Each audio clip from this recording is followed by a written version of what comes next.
औंढा नागनाथ ते जिंतूर मार्गावर वाहन तपासणीमध्ये जनावरांचं खाद्य असल्याचं सांगून गुटख्याच्या व त्याची वाहतूक करण्याचा डाव औंढा नागनाथ पोलिसांनी उधळून लावलाय। या प्रकरणात पोलिसांनी गुटख्याच्या 30 पोत्यांसह कार असा 10 लाखांचा वर मुद्देमाल जप्त केलाय।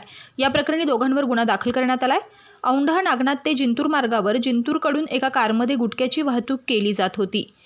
याची माहिती औंढा नागनाथ पोलिसांना मिळाली। त्यावरून पोलीस अधीक्षक जी श्रीधर, अप्पर पोलीस अधीक्षक अर्चना पाटील यांच्या मार्गदर्शनाखाली पोलीस निरीक्षक GS राहिरे, जमादार राजकुमार कुटे, माधव सूर्यवंशी यांच्या पथकानं आज सकाळी 11 वाजल्यापासून औंढा नागनाथ ते जिंतूर मार्गावर गोळेगाव फाटा येथे वाहनांची तपासणी सुरू केली। दरम्यान दुपारी 12 वाजण्याच्या सुमारास जिंतूरकडून आलेली एक इको कार पोलिसांनी थांबवली। यावेळी पोलिसांनी चालकाची चौकशी केली असता कारमध्ये जनावरांचं खाद्य असल्याचं त्याने सांगितलं। मात्र पोलिसांना संशय आल्यानं पोलिसांनी पोत्याची तपासणी केली असता त्यात गुटख्याची पोती आढळून आली।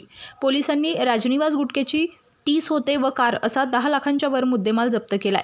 या प्रकरणी उपनिरीक्षक यांच्या तक्रारीवरून औंढा पोलिसांनी भीमाशंकर विठ्ठलराव सूर्यवंशी, राहणार सेलू, तालुका वसमत, तर कुरुंदा येथील गणपत लक्ष्मण काळे या दोघांवर गुन्हा दाखल केलाय।